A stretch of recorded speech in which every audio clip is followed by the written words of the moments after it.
Get ready for the show, it's about to begin. Pro fan talk when we dive right in. Sports talk, hot takes, ain't nothing we lack. We the real fans, nothing holding us back. Mic check, 1, 2, y'all know the drill. We bringing the energy, we keep it real. Touchdowns on the quick air, on the slam dunks on the court. Every sport, every game, we holding down the fort. We breaking down the plays, dissecting the stats. Pro fan talk, we keeping it fat. Debating with passion, no filter, no doubt. We the voice of the fans, we scream and we shout.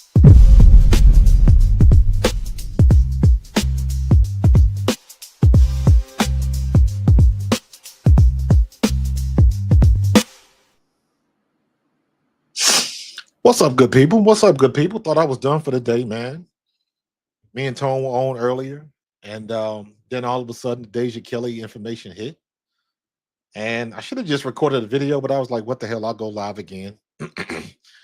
And just wanted to talk about some things, because it's very interesting in this situation with the WNBA. And now these things are just coming.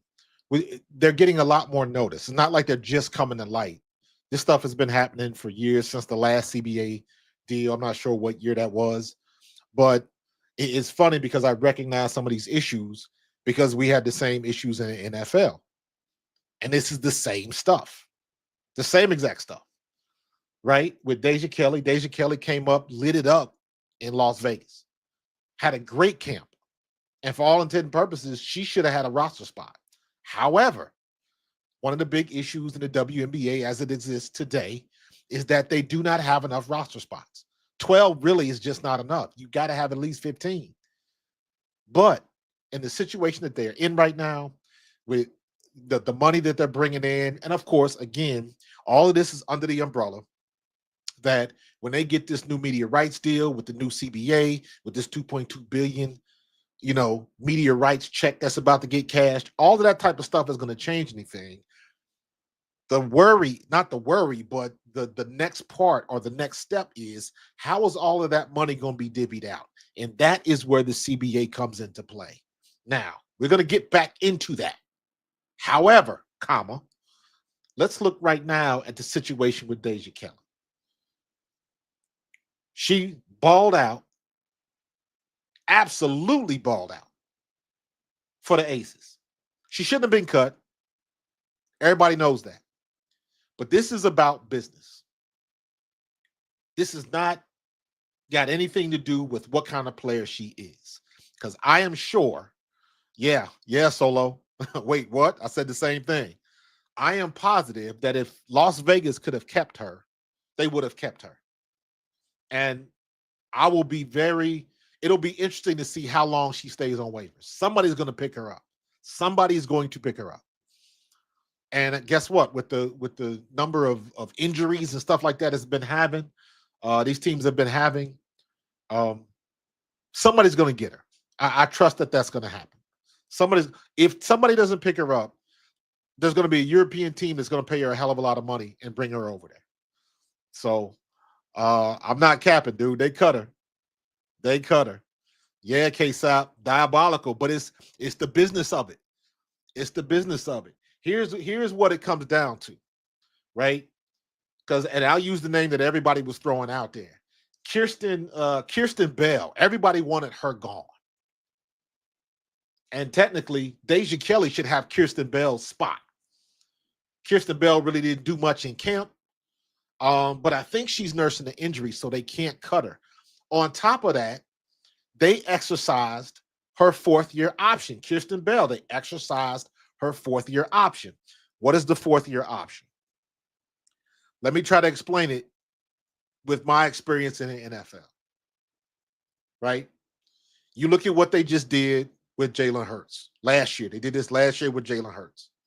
You look at what they did with Devontae Smith. You look at what they did with Josh Sweat. You look at what they just did with Dallas Goedert, right? So let's say you sign a 4-year deal, right? And basically what they do is they, and I'm sure you've heard this term before, they backload the contract. Let's say you sign a 4-year deal for $15 million. And the first 3 years, let's say you make $2 million per year. And that fourth year, you're scheduled to make the other 7 million or 8 million or whatever it is, whatever that difference is to get you to 15 million. So they backload that last year of the contract. So the first 2 years, they only paid 2 million, 2 million. So at the end of your third year, they've only paid you 6 million. So now they get that. Now they owe you $9 million in that last year. And what do? If you haven't lived up to the bill, or let's say you've just been average, the team will cut you. And they don't exercise that fourth year. If you've played above your contract, if you've been knocking it out of the park, and they know you're going to go somewhere else and make a ton of money, what they'll do is they'll try to renegotiate you lower than the market value. So look at what happened with Milt Williams with the Eagles. Go to the Super Bowl. Our defense was all of that. Milt Williams goes to the Patriots, and the Patriots pay him $91 million. The Eagles weren't going to pay him that. But what they did was they offered him a contract that was worth a lot of money, but he knew he can get more elsewhere. So they couldn't re-sign him. If there's another team that wants to scoop in and pick up that last year on that contract, then sign him to a new year, that happens too. They get a trade, or they'll trade a draft pick or something like that. So a new team picks up that $9 million owed. And then it kind of starts again. So now that player is on a 1-year deal. And now he's playing for a new contract. And what the teams do is says, hey, let's see how you do, and then we'll give you a new deal. And a lot of times what they'll do is they'll renege on that. They'll say, hey, you played pretty good, but we're going to let you go, and good luck to you. Hope you can get a better contract. Then it falls back on the player. Did he ball out? Was he just average, or was he below? If he was playing at average, the next contract he get probably is not going to be what it was. If he balled out again, then somebody will pick him up and pay him a little bit more. That's how you play the contract game. That's the way it's about business.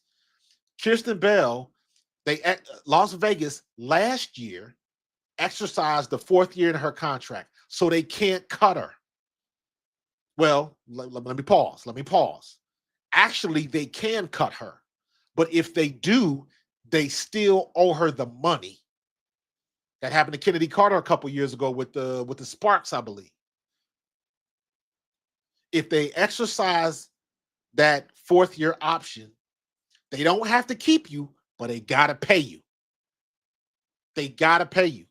Now, it's happened before that they'll release you anyways. That means they really want to get rid of you, and they'll just go ahead and pay the money. They'll take the L with the salary cap, and they'll get somebody else that they need. That has happened before. Most times it doesn't. If they're going to pay you, they're going to keep you on the roster. They'll keep you on the bench just in case somebody gets hurt, things happen, or somebody needs somebody else in the trade. Different scenarios like that. That's what Kierstan Bell is doing. I was wondering why she was making these videos talking about I don't care and I'm good and all of that type of stuff, because they know Deja Kelly was taking her spot. But she knew that they exercised the fourth year. So let's say worst case scenario, Vegas cuts her. They still owe her that $68,000. They still got to pay it because they exercised the option last year. So that's the closest thing you're going to get to a guaranteed contract. So basically, if they cut you, they got to pay you anyways. So you can sit on the couch and earn 68. Or you can go play somewhere else, go overseas, play another contract, and they still owe you 68 plus what you're getting somewhere else. So a lot of times it works in the player's favor, but nobody wants to get cut. You want the assurance that you're on a team. You want to be on a team. Then you get your benefits and all that other extra stuff that comes with it. But that's the contract game. That is why Deja Kelly had to be cut. And that goes back to what I said earlier about only being 12 spots on the team. That is going to be item number 3, probably. Excuse me. That's probably going to be item number 3 on the priority list for the new CBA deal. More players on the team. Number 1 is going to be salary. Number 2, what was number 2? I thought about this earlier. Now I'm blanking on what I wanted number 2 to be. I think number 2 is going to be the price of guaranteed contracts. And number 3 is going to be the number of players on the team. So they're going to get more money. And then, but ultimately, let's say it's either ranked number 2 or 3. They got to make more spaces on the team. But to get more spaces, you got to have more money. Because now you got 2 expansion teams now, Golden State this year, Toronto next year, and now most likely in the new CBA deal, they're probably going to try to up the roster spots. Maybe they'll go up to like 13 or 14. But if you do that, what's up, Brandon Sleep, man? I appreciate the $4.99 super chat, man. I appreciate that. I got to get me like a sound alarm or something on my stream deck here, so I can celebrate that. I'm gonna work on that. But I appreciate you, Brandon. I appreciate you. So that's going to be number 1 in the list coming on this CBA. Everything is coming down towards the CBA. That is why the Indiana Fever are on 41 times this year. They are going to maximize the Caitlin Clark effect, and I don't blame them. I know a lot of people are mad, and rightfully so. Don't let me. And I'm saying that as a Caitlin Clark fan and an Indiana Fever fan. I consider myself a Clarkie, but more I should say a Mitchell-y. I'm a Kelsey Mitchell fan before I'm a Caitlin Clark fan, but I follow Indiana. But they are going to ride this train, and they are going to squeeze as much as they can to attract advertisers. The advertisers mean more money for the teams and the players. That's what they're trying to do. They're trying to maximize what they're going to get from these media rights. And that's going to set the stage of what's going to happen. And I know this media rights thing is a 10-year deal, but I would be very surprised the way Caitlin Clark has come into the play and the way all of these high visibility female athletes are coming into the league the next couple years. I would be very surprised if this 10-year deal holds. It wouldn't surprise me in the least if they renegotiate soon. Let's say after 5 or 6 years. Because I expect the number to continue to grow. Now they're mainstream. Once you're mainstream, your audience is going to grow. Now, it's been slow growth the last 20-something years, 28 years or whatever, 30 years now. But now they got their player. They had their Jordan moment. They had it with Candace Parker, but it just wasn't right yet.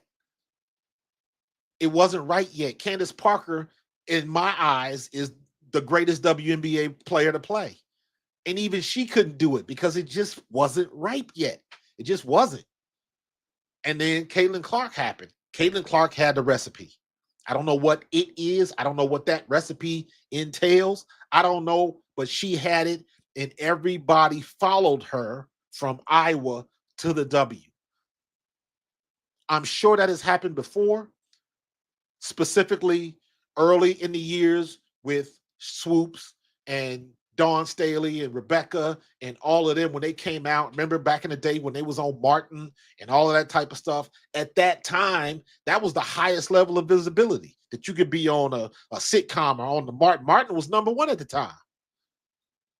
So that was the highest level of visibility. And back then, you didn't have the distractions that you have now. It wasn't 8 million cable channels. It wasn't social media. It wasn't, there just wasn't a lot of other options. So you could focus on that. You go back on YouTube and you look at some of those early WNBA games. Back before everybody hated on Cheryl Swoops, when she was just a basketball player, because she was nasty on that court. I don't know what the hell she's doing now with her analysis. She digging her own grave. But when she stepped on the court back in the day, she was the truth. And there was a lot of people coming to games. They had a good following. It was a good start. And it was good until it wasn't. And then cable started to expand, and then more channels and more distractions and more options. And then we got to what it was, and then COVID hit, and they almost tanked. They almost went under. And for the most part, for as much as everybody doesn't like Kathy Engelbert kept the W from going under. So you got to give her that type of credit. Every time I see Kathy Engelbert on a show or doing anything, she is about business. You might not like her. You might not like some of the decisions that she made, but Kathy Engelbert is responsible for the WNBA surviving COVID. So I got to give her that credit, because before then, I didn't care. I didn't watch it. But I know what it did to a lot of other businesses. And, you understand the situation. You know what I'm talking about. So they're going to milk the Indiana Fever as much as they can, because they are going to get premium price for anybody that advertises during Indiana Fever games. Indiana Fever is their little version of the Super Bowl. You watch the Super Bowl commercials. Why? Because they got bets, and you can go to Vegas and put money on which commercial plays first and all of that, which commercial is going to have the best ratings. And really? You can pay $5 million for a 30-second spot or whatever the crazy money is. It's ridiculous money, because the Super Bowl is the most watched sporting event, I think, outside of the World Cup. I could have that wrong, but you get what I'm saying. That's what the WNBA is trying to get. They're trying to get to that level because Caitlin Clark is the cash cow right now. She's the golden goose. Everybody wants to see her play. So the advertising dollars when Indiana Fever play is going to be at a premium. And that's what they're banking on. Whether she delivers or not, I have no doubt that she's going to have a good season, barring any injury. I know she's going to play well. They got all the pieces. They got Sophie Cunningham. Kelsey Mitchell came back. They got DeWanna Bonner. They got Natasha Howard. Lexi Hall is there. They got what they need to make a run in the playoffs and keep the viewership up. That's what they're trying to do. They're trying to keep the viewership up. Now, I'm curious as to, are they going to do the same thing they did last year? They're going to talk about how much viewership is up and the WNBA league is growing and blah, blah, blah. And are they going to try to act like they did last year? Are they going to just try to act like it ain't have nothing to do with Caitlin Clark? And is everybody going to get on that soapbox again about, hey, it was us too? Like, stop playing with that. Stop playing with that. Y'all got the two biggest personalities in basketball. Caitlin Clark on the court, without question. Caitlin Clark. And I say this all the time, but I make a point to say it. Asia Wilson was the only one moving the needle, at least that I can see. Asia Wilson was the only one moving the needle before Caitlin Clark happened. The Las Vegas Aces was selling out season tickets before the season began. They were the only team that were doing that.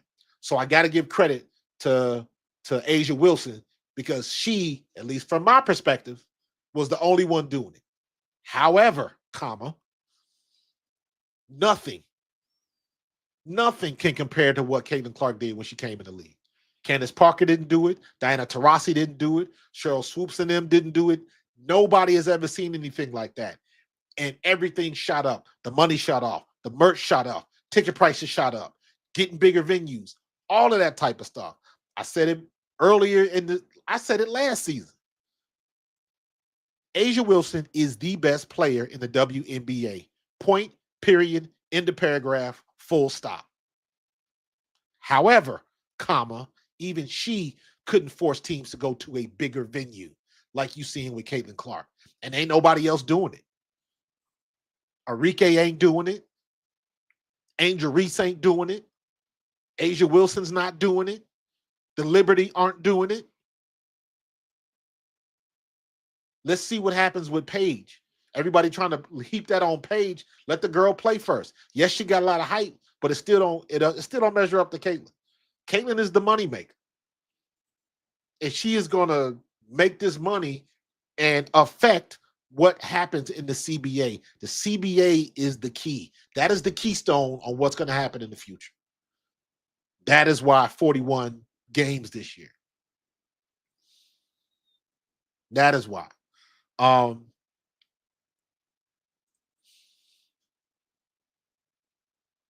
Yeah, 40, 40, 20. I think you're right. I think you're right. But again, you're talking about a situation where you got to do what you got to do. So here's the question, and you're not wrong. Here's the question, because I know a lot of people will read that and they'll hate her for it. So my question is, if that had not have happened, where would the W be? That's the question. Where would they be? So if it wasn't for Aaliyah Nye and Asia Wilson, I'd probably abandon my Aces fan loyalty. I became an Aces fan for Hamby. Okay. Asia and Kelsey. How you feel about what happened with De'Erica Hamby last year? If I'm correct, that didn't end good, right? Wasn't De'Erica Hamby the one that was pregnant and trying to sue him? Am I wrong, or am I thinking of somebody else?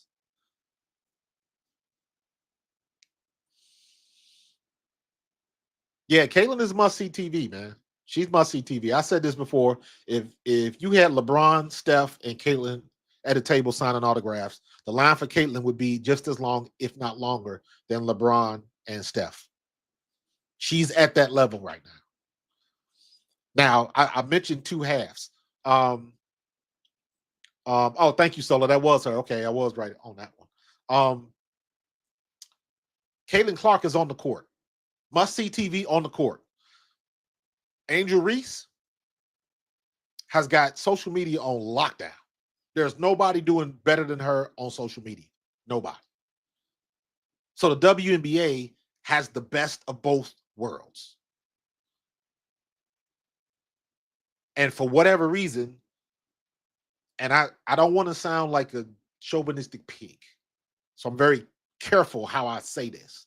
And I want to preface it by that. But to me, it was almost like there was this jealous thing last year with these women that just didn't like that it was Caitlin Clark getting all this attention. And my thing was like, I don't give a damn who kicks the door in as long as the door is open. And a lot of these conversations and these narratives got started by people that just didn't want it to be her. They either didn't want it to be Caitlin or they didn't want it to be Angel.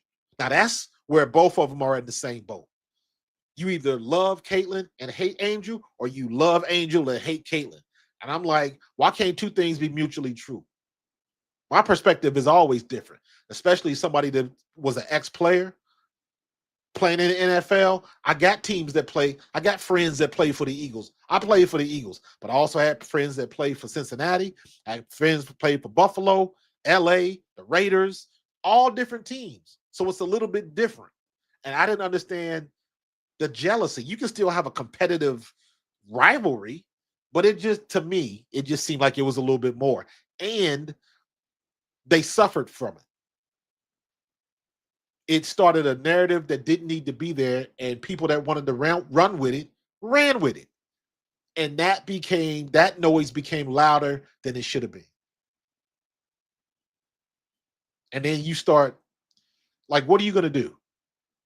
I remember when I think it was Alicia Thomas and some other people was talking about what they should do to some of these trolls, and then the girl, the co-owner of the Atlanta Dream, said what she said, and they not like us. They did all of that kind of stuff. I was like, what are y'all doing? Nobody bothered to tell them that you really can't battle the internet. It's like that old movie War Games. Remember the Matthew Broderick movie, War Games? The only winning move is not to play. You're not going to win that battle. You can't. There's no way you can tell somebody on the other side of the connection what they can and can't say. You can't do it. So the only thing you can do is just try to ignore it and keep it moving. And the funny part was they had all of this shit going back and forth with Caitlin Clark, and she was the only one that wasn't saying shit. And they started the narrative of they trying to hurt the girl and this, that, and the other.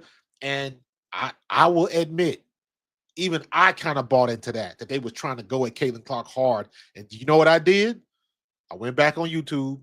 I looked at a couple seasons ago, 3, 4, 5, 6 seasons ago, Candace Parker's rookie year. I went back and looked at all of that, and I was like, oh, no. These girls been playing hard. They've been getting down and dirty. They've been throwing blows. They've been fighting.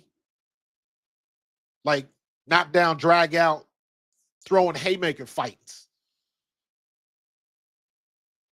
So whatever was going on last year wasn't new. It's been happening. But you got a new crop of people watching it, and they didn't know how to deal with it. It was like, oh, my little girl syndrome. Can't nobody touch your little girl. Like, nah, these grown women playing a grown woman's sport. And they competitive, and they get physical, and they know how to handle themselves. But let me be honest with you. It's a lot of men that wasn't used to seeing that, and they didn't like it. So it was a lot of things going on. But right now, they in a good situation. But at least to try to stay on target with the situation with Deja Kelly, now this is I'm sure not their first, but as far as I'm concerned, as a second-year invested fan, this is the first time I've seen this type of reaction from a player getting cut.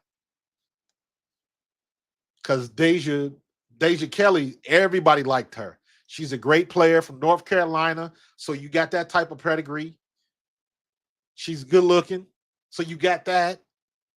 So you checking off all of the boxes, and she balled out.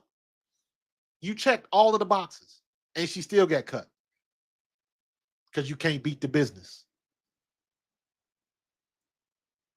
I'm sure whatever they liked in Kierstan Bell, that's the name, Kierstan, not Kristen. Kierstan Bell, whatever they liked in her, they wanted to sign her for that 4th year last year. The reason why the teams do that is because they're gambling that what she is now in her 3rd year will probably be better than what any rookie may be able to give us next year. So let's pay her the money now.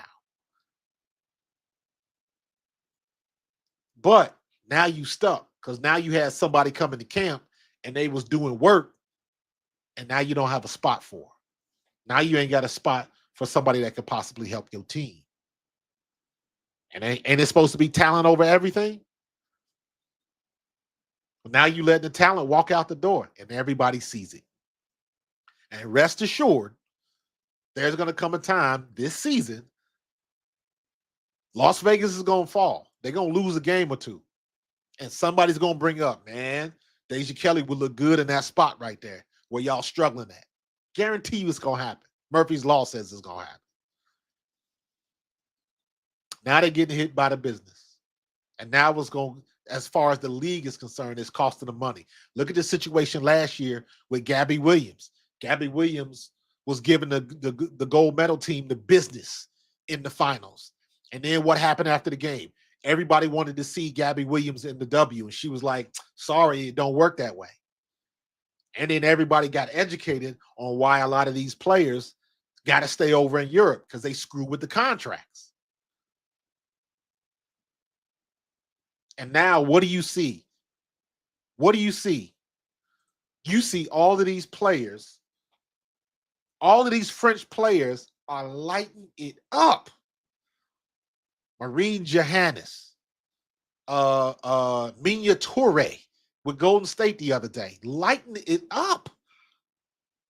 The girl, another girl from Golden State, what is it? Carla Leita? Carla Liette? I know I'm butchering the name, but you understand what I'm saying. Dominique Malonga's coming over. So Dominique and Gabby Williams will be playing together in Seattle. Now I will be watching Seattle because I want to see Gabby Williams. I'm a fan. And I want to see Malonga.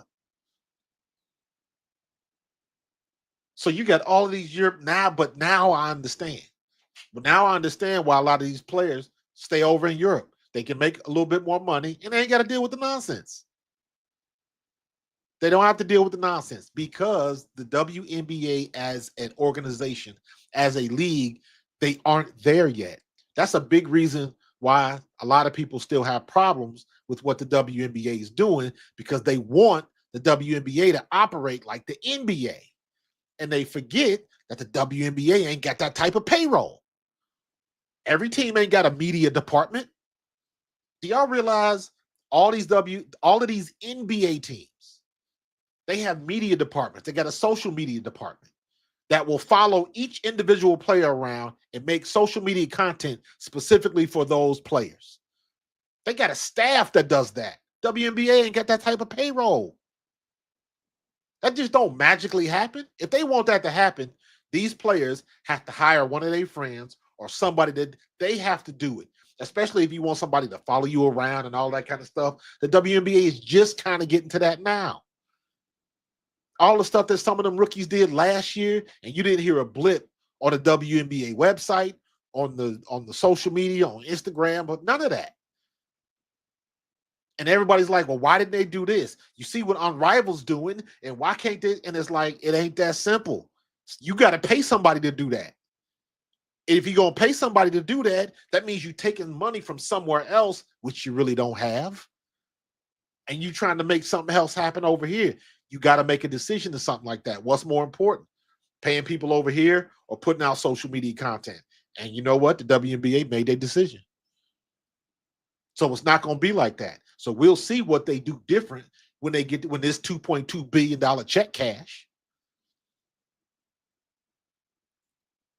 So it's going to be a lot of changes, but it's not going to be as quick as people want it to be, especially the players.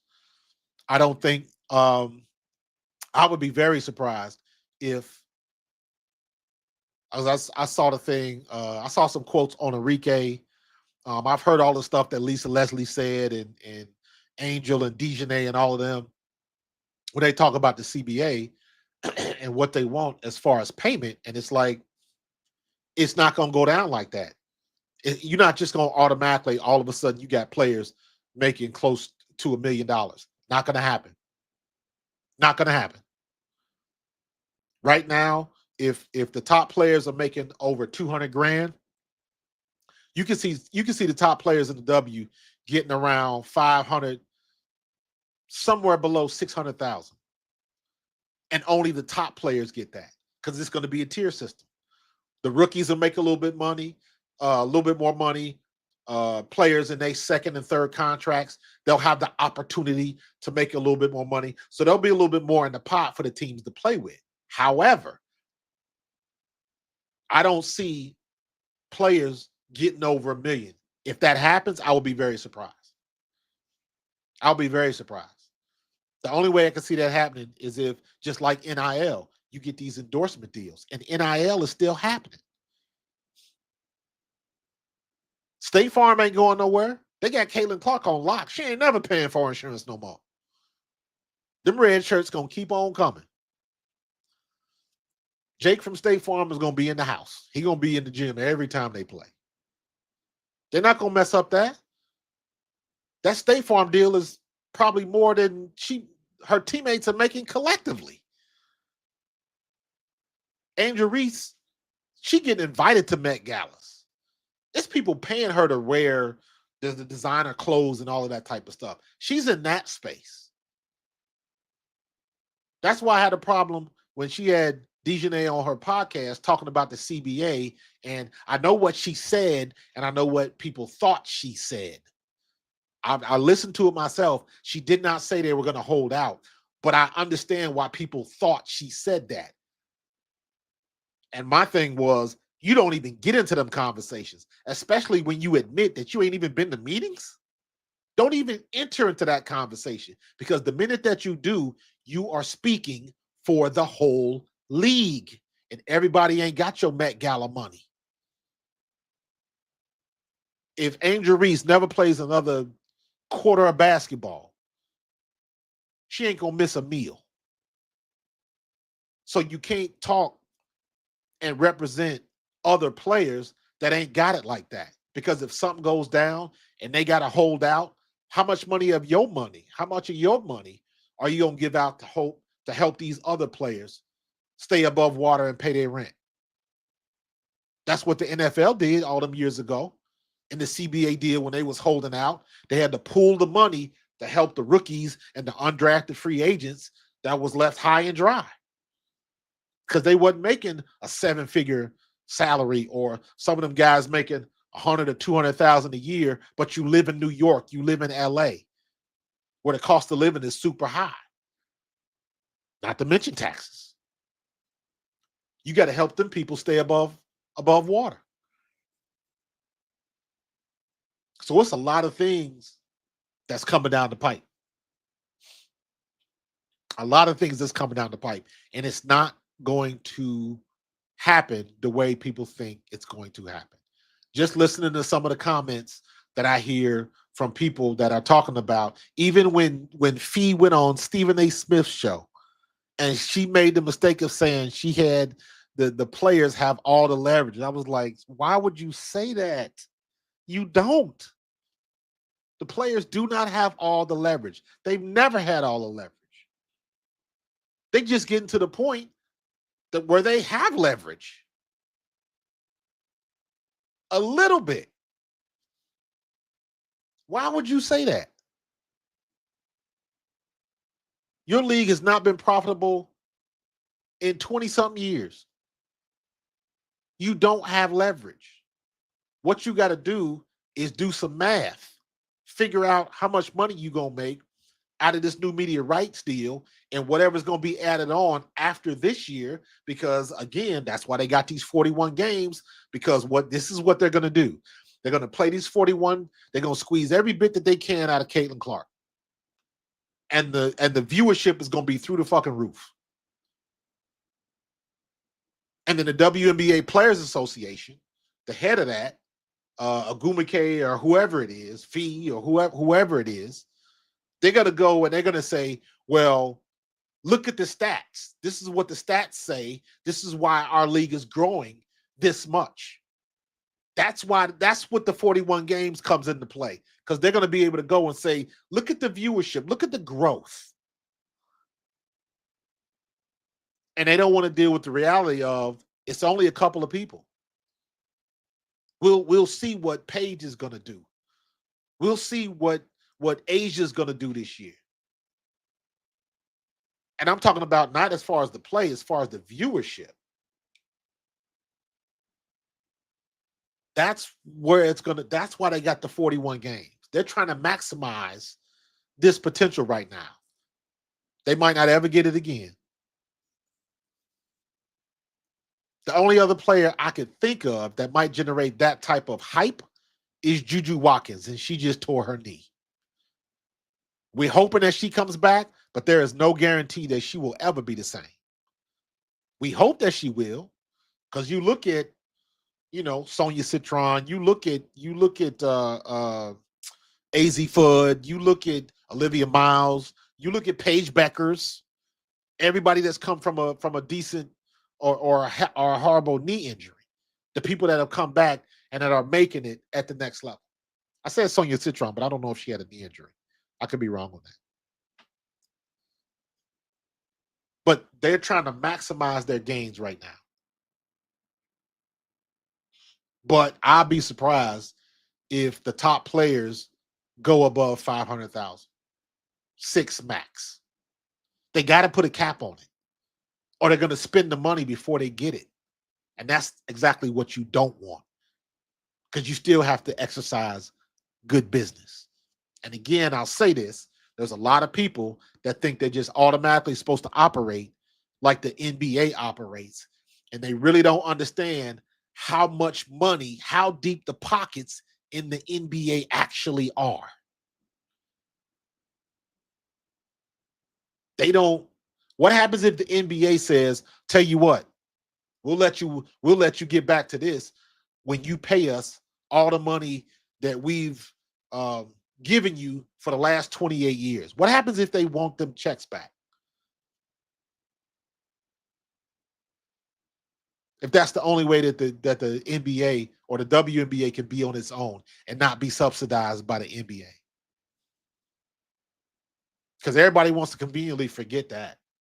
And you got people like Lisa Leslie a couple years ago talking about, well, why can't some of the players just donate some of their salary? What? She really said that. Draymond Green ripped her a new one, but she actually had the audacity to say it. And to me, stuff like that is what lets me know that they are very unrealistic of what the situation is for the W. I know what they want it to be, but they're very unrealistic about what it is. And that's the biggest problem in the W. It's changing a little bit now. And now, of course, everybody, well, how come Unrivaled did it and the W can't do it? Well, because the Unrivaled just started and the Unrivaled saw the mistakes that the W made. So what did they do? They had a skeleton crew. They only played in one location. They had smaller teams and the smaller number of franchises. They kept it small, under a budget. And all of that money was from advertisers. The ratings weren't great, but they had already got people on board. So it can only get better. So they played it smart. How come the WNBA couldn't do that? Because the WNBA isn't made like that. So it's unfair to try to compare them. Basically, Fee and Stewie, they looked at the WNBA and they said, okay, now we know what not to do. And that's not even really a fair assessment. Because you got to remember, like I said earlier, the WNBA was up there at one point, and then it just gradually went downhill because there were more options out there, more different sports that you could watch. And let's be real, if you don't have a daughter playing basketball, you're probably not watching basketball. The best thing that ever happened was you got a bunch of little girls wearing Caitlin Clark jerseys. Because dads will bend over backwards for their little girl. Women gonna spend money anyways. So now you got it on both sides. So now you got the little kids, and this is what I'm saying about it going forward. Now you got little kids wearing Caitlin Clark jerseys.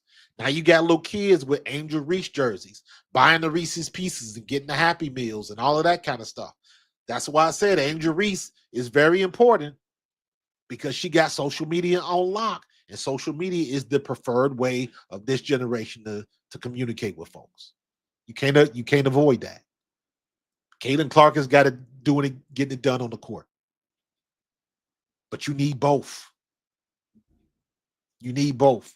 This is going to be a big situation coming up, because you gotta get people like Deja Kelly out there. People want to see her now. People want to see her play now. People will be able to see Gabby Williams after she let everybody know what the deal is with the contracts and everything that happened with Chicago and why she didn't go to Chicago, all of that type of stuff. All that type of stuff. Another super chat, man. Brandon, I appreciate you, bro. Word is Connecticut, some might sell their team. Do you think that they will move to Boston if they do? I heard that today too. And the rumor is that whatever's going to happen in this CBA, Connecticut might not be able to meet those requirements. So you sell a team, make a little bit of money, and let it be somebody else's problem. I can see it in Boston, or think about it like this: how many teams wanted one of those WNBA expansion teams? How many cities wanted one? Those cities are going to be offering deals to the Mohegan Sun. The Mohegan Sun is the casino that owns the team. So they're going to make a good little chunk of change, and they can thank their lucky stars from Caitlin Clark. because now the demand is there. There's another city that wants a WNBA team because they want Caitlin Clark to come to town and they want all the business that she's going to generate for those weekends. They're going to make some money. So you look at Philly and some of the other teams that were looking, throwing their hat in the ring for a possible expansion team. And now, if you got some billionaire in your city that wants a professional franchise and they don't have to go through the hassle of being an expansion, they just changing names and changing cities. They don't have to go through an expansion draft and all of that kind of stuff. All they doing is changing teams. Maybe they'll be the Philadelphia Sun or whoever gets, whatever city gets the team. Do they keep the Sun name and just change the city? I don't know. They could change the whole, they could change whatever they want to change. The name, the mascot, all of that type of stuff. Whatever is going to make the most business sense. They're not tied to the Mohegan Sun. They're not a casino wherever they're going to go. So it might happen in Boston. It can happen. Boston likes to compete with New York. So, yeah, I heard that. And I see it.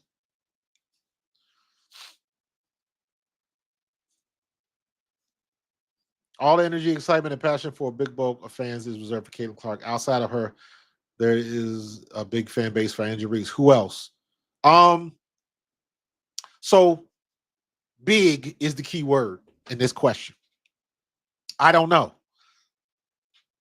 I'm going to give A'ja Wilson her props because she's been doing it like this and she's been moving the needle for the last couple of years. When she went back to back and they sold all of the first year I watched the WNBA, that's the first thing I remember hearing about A'ja Wilson in Las Vegas was that the first team to sell out their season tickets before the season started. So she was moving the needle. Sabrina Ionescu, she's still pretty high profile and visible. She's a WNBA champion, but most people remember her from when she did the 3-point champion, the 3-point competition with Steph Curry and almost beat him. Almost beat him. So I would put Sabrina Ionescu up there. And let me say this. This has nothing to do with whether they are a great player or not. Has nothing to do with it. Doesn't matter if they're a phenomenal player or not. I'm just thinking of the players that have the visibility. So you got Sabrina Ionescu. You got Stewie because she was unrivaled. You got Fee because Fee was in the finals last year. You got Paige Beckers because Paige Beckers has got the hype from UConn and winning a national title. Gabby Williams. Gabby Williams has got high visibility because of her performance last year at the Olympics. People have not forgotten that. Maybe Arike, but that hype is going to go to Paige. Who else? I don't know. Who's on Connecticut? Nobody that I can think of. That would make me, if I wasn't going to watch the WNBA, would I tune in to watch Connecticut? Which player would I want to watch? Maybe one of the rookies? Seattle, like I said, Gabby and Dominique Malonga, obviously. I do want to see Golden State. I do want to see Atlanta because I want to see Tahina Pow because I was a South Carolina fan because of Dawn Staley. Dawn Staley's from Philly. I played with the Eagles. Made the connection. Cam Brink. Cam Brink's a good one, but I think Rickea Jackson got overshadowed last year. Rickea Jackson had a great first year when they finally let her play. And I think this year, right off the bat, she had a good preseason and she's going to continue. So I think this year, Rickea Jackson is going to get the exposure that she deserves. I'll reserve judgment on Cam. She's got the hype. She's got the look, the hype, all of that kind of stuff. But I need to see her knee. But I understand. So I'll give you that. I'll give you Cam and Rickea. Um, I don't know who else. Who else? Who's on Golden State? I know some people that I want to see on Golden State. I hope Minya Torre makes the team because I want to see her now. I want to watch her. She's somebody that I would turn the TV on because she's playing. I want to see her. Um, um, Letitia, what's her last name? Letitia Amihir. She's another one with Golden State that had a couple good games from Canada. I want to see her play. Maddie Sechrist. She's not moving. I know she's pretty good, but she's not really moving the needle for me. I want to see her play. If I'm not bringing you up at the top of my head, I'm not worried about it. And that's the to answer the question. Those are the things. Those are the players that they gotta break that threshold. If you're breaking a threshold, now I'm reaching a little bit, and this what I'm about to say really pertains to like players like Caitlin Clark, Angel Reese, Brianna Stewart, um, Diana Taurasi. I would even put Fee in that category yet. But when they break the threshold, that means you find anybody that you know, your grandmama, your great aunt, anybody that does not watch women's basketball, and you mention a name. You take somebody that doesn't watch women's basketball and you say Caitlin Clark, they know who she is. You say Angel Reese, they know who she is.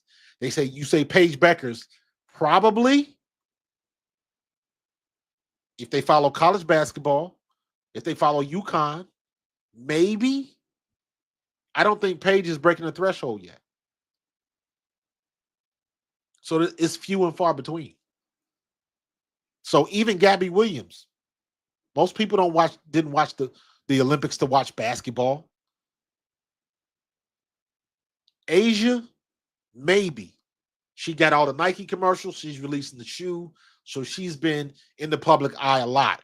But if I went to somebody that never watched women's basketball and I said, do you know who Asia Wilson is? Would most people know who she was, or most people hear about that name? So we need more people that don't break the threshold, but you got to be visible and you got to be on somebody's mind. And for me, that player is Gabby Williams. So, you know, Caitlin Clark can't make all the commercials. Angel Reese can't go to every Met Gala and every designer fashion show. She can't do it all. So you're going to have to spill over, which is why you see a commercial with Asia Wilson, Sue Bird, and Sabrina Ionescu packed in of a compact car for a CarMax commercial. Before all of this stuff happened the last year, did you see any of these women in commercials? I didn't. The only commercial I ever remember seeing about the WNBA is Cheryl Swoops and Kyla Pratt. Remember Kyla Pratt from the Proud Family and some of them Disney Channel shows? Kyla Pratt, she was the voice of Penny Proud on the Proud Family. But she did the series of commercials with Cheryl Swoops, and she had to be like 7 to 8 years old at the time. And it would be her and two of her friends, and they would be slick talking Cheryl Swoops while she was out there swinging her little son on the swing. And she was like, little girl, ain't you got a home to go to? Like, those are the only commercials I remember seeing. Now they everywhere. So we getting there. We getting there. So I'm excited. I hope somebody picks up Deja Kelly, because whoever picks her up, they're going to get that excitement, because a lot of people, Cheyenne Sellers was another one, but Cheyenne Sellers didn't elicit this response. People were surprised, but when Deja Kelly got cut, people were like, what? Just like somebody in the chat today was like, wait, what? She's eliciting that type of response, which means people are going to follow her wherever she goes because they think she got wronged. Not maybe they don't understand the business of it, but she got a lot of people rooting for her. You know what I'm saying? So she's got that type of stuff going. And I found this. I meant to read it earlier. And this is a Reddit post. This was talking about Kierstan Bell and basically why Deja Kelly got cut. Right. Let me bring y'all in on this. Hold on. So here we go. Can y'all still hear me? Put a thumbs up in the chat if you can still hear me. Because that my OBS switches microphones, and last time I did this, my microphone muted. So put a thumbs up in the chat if y'all can still hear me. Everything's still good. But check this out. So appreciate it, Solo. Here we go. So check this out. Fourth year options are meaningful than they used to be because as of the current CBA, they become guaranteed if exercised. There used to be a minimal risk to picking them up because those 4 years were just as non-guaranteed as any other rookie scale year.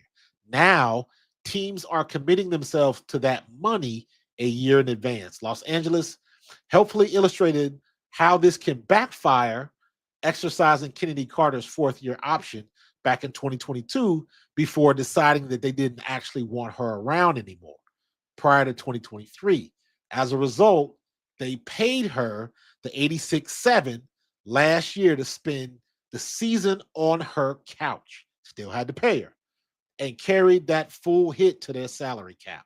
However, if the team chooses not to exercise the player's fourth-year option, they become unrestricted free agent at the end of their third season, and they can go anywhere. And the fear is they played pretty good, but they'll go somewhere else and play better, specifically against us. So you're trying to protect your future. Is this person that you got on your team right now, if we give her a fourth-year contract, does that will she be better than any rookie that could possibly come back? They already know the system. They already know the plays. They're familiar with the coach. They got the relationships with the teammates. So you got somebody that's already been through the process, and they know what you're about. You know what they're about, and you streamline the process. That's why you would do that. Unless you got a situation like Kennedy Carter, you get in some trouble, you don't see eye to eye, and you really need to offload her. But you got to pay her that money. That's the whole situation with Kennedy Carter when she was with LA. This is before she was all of whatever happened in Chicago. They paid $86,700 to get rid of her.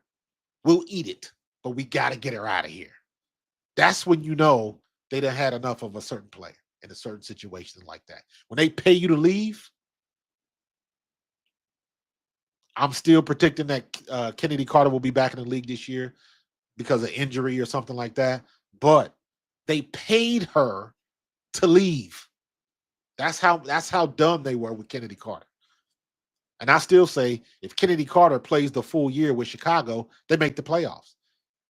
Now, I don't know if she was really sick or whatever the situation was, but if she'd have played those last couple of games, Chicago makes the playoffs. Maybe Teresa Weatherspoon still has a job. I don't know.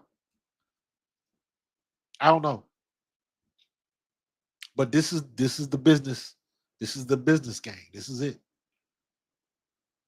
I say it all the time. And it doesn't matter what sport. It applies to me when I played in the NFL, Major League Baseball, NHL, soccer, whatever sport. When you become mainstream, and now the WNBA is mainstream, you got to play the game. And the game ain't fair. That's what these women are about to understand when they go into this negotiation for the CBA. They not playing fair because the owners, they want what they want. They still want to make money. And they're just not going to give every player $1 million. They ain't got it to give. Because if they do that, they're going to lose money. That's why it is a negotiation. It is a quid pro quo. I give you some, you give me something. You got to give to get. So when I hear Fee talking about we got all the leverage, no the hell you don't. So a lot to discuss tonight, man. That was a good conversation, man. I'm gonna get up out of here. I appreciate everybody in the chat, man. Make sure y'all subscribe, click on that like buttons. We got to have more conversations like this, man. This was fire. A lot of stuff going on, man, and it's not as cut and dry as people think. Why would they cut her? She balled out in camp. It's not that simple. It's not a black and white issue a lot of the times. Politics. I can tell anybody, if you ever hear players in the NFL, people that got cut or something like that, if they always say that phrase, man, it was a numbers game. I was better than this person, better than that person. It was a numbers game. I was the fifth running back. I couldn't, they had too many. It was a numbers game. I did what I did when I had to. That's the business of it. It's unfair. But that's the nature of the beast when you're dealing with professional sports, man. So I'm going to get up out of here, man. That was a good conversation, man. That was interesting. We're going to get more into that. I got a couple more videos coming out. I got to talk about all these French players because another one player that I'm starting with, Gabby Williams, Minya Fournier, if she makes the team, Minya Toure, I'm sorry, and what did I say? Gabby Williams, Minya Toure, and Marine Johannes from New York, plays for the Liberty. I will be watching those three French players because they have captivated me. I want to see more of them. And of course, Dominique Malanga and Gabby Williams playing together in Seattle. I want to see it. I want to see it. So, yeah, Brandon. NBA owns. I don't think it's 60%. I thought it was like 40. I could be wrong. But yeah, that's why the NBA subsidizes. The NBA don't want to lose money either. So we'll see what's going to happen, man. I'm gonna get up out of here. Make sure you subscribe. Next time y'all come over, do me a favor. Send this link to your friend, your cousin, your play cousin, whoever. Because I like to have a conversation, not a monologue. I should have dropped the link, but I wasn't even thinking about it. Because I will be dropping the link at times to let you come on the air and say your piece. So, yeah. But that's some stuff I got to do. I'm going to get some tea. Brandon, I appreciate you, bro. I appreciate you, man. Appreciate you. I'm trying to grow. Let me do this. I'm seeing people do this. Let me try it real quick. Hold on for a second. Or maybe I can't do it. Yeah, because I'm not in the right one. So, but anyway, just hit subscribe. I am right on the border of 67,000 subscribers. I need 16 more subscribers to reach 7,000. So my ultimate goal is to reach 10,000 before my birthday in July. That's the sky goal. But right now, I'm just trying to eclipse 7,000 subscribers. I'm at 6,984. So do me a favor, send this out to your friends, your family, your cousins, your play cousins, and tell them you got a dude used to play for the Eagles, used to play in the NFL, and he's keeping it real about NFL news and the WNBA news. I like to say I'll keep it 100, but I will leave the toxic on the bench. All right. So invite your friends, and I will see you guys next time. Look for my content tomorrow, and we're going to do this again. All right. Make sure y'all tune in on Thursday. Thursday is usually the day for the Pro Fan Talk Show. All right. So I'm going to see y'all later. I appreciate you, and I will see you on the next one. Peace.